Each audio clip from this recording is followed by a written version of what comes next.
বাংলাদেশের দেখাদেখি এবার পাকিস্তানেও আন্দোলনের ডাক দিয়েছে দেশটির শিক্ষার্থীরা।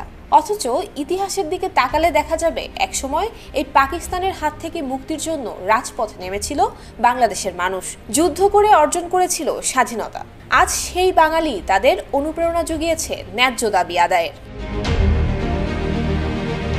দেশের সংবিধান পুনরুদ্ধার এবং ছাত্র সংঘগুলোকে উজ্জীবিত করার লক্ষ্যে প্রধান বিরোধী দল পাকিস্তান তেহরিক-ই-ইনসাফের ছাত্র শাখা এই আন্দোলনের ডাক দিয়েছে।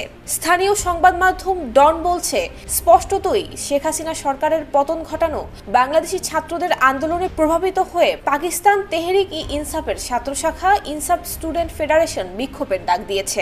250-টিরও বেশি ডিজাইন অপশন নিয়ে ওয়ালটন স্মার্ট ফ্রিজ, বোঝে আপনার প্রয়োজন।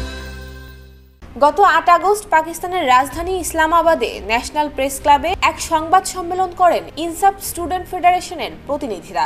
ওই সংবাদ সম্মেলন থেকে তারা সংবিধান পুনরুদ্ধার এবং ছাত্র সংঘগুলোকে উজ্জীবিত করার লক্ষ্যে আন্দোলনে যাওয়ার ঘোষণা দেন।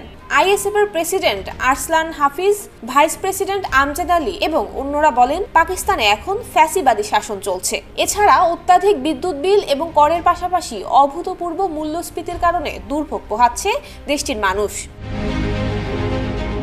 শিক্ষার্থীদের পক্ষ থেকে জানানো হয়েছে, শিগগিরই রাজধানী ইসলামাবাদে সমাবেশ করা হবে, যাতে বিভিন্ন রাজনৈতিক দল এবং সংগঠনের বিপুল সংখ্যক ছাত্র অংশগ্রহণ করবে বলে মনে হচ্ছে।